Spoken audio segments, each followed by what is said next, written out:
First tonight, the Quincy City Council approved grant money to continue to address mental health issues with first responders. KHQA's Hayden Donaldson spoke with first responders about the grants and what they plan to use it for. Hayden?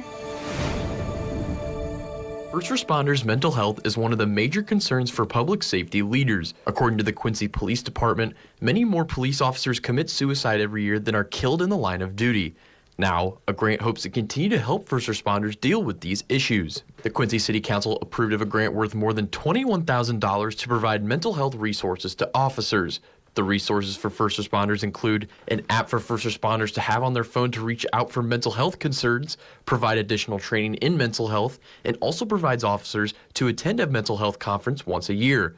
Quincy Police Chief Adam Yates says with everything first responders see, it is important to have these resources on deck. First responders respond to a myriad of tragic events, much more often than the general public. So we want to make sure that we have programs in place for our police officers, firefighters, paramedics to get the mental health help that they may need. In addition to these programs, first responders also have access to 2 specifically trained trauma counselors. He says having them has really helped establish bonds with each and every employee. They've established relationships here at the police department, fire department, and with Adams County EMS. So our first responders know who they are.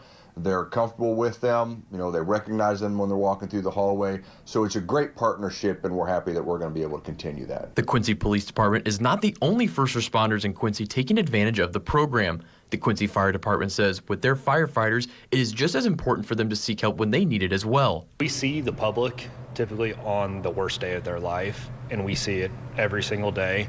And so that does build up over time. So it just gives us the opportunity to go talk about these things and give them off our chest and work through those problems. Other surrounding communities have also established resources for first responders, including in Macomb. The police department has an employee assistance program with law enforcement specific counselors, as well as a chaplain program. The department also has critical stress briefings after traumatic calls. With all of these resources, the hope is to keep all of the area's first responders mentally well when defending and helping our communities. Reporting for KHQA, I'm Hayden Donaldson.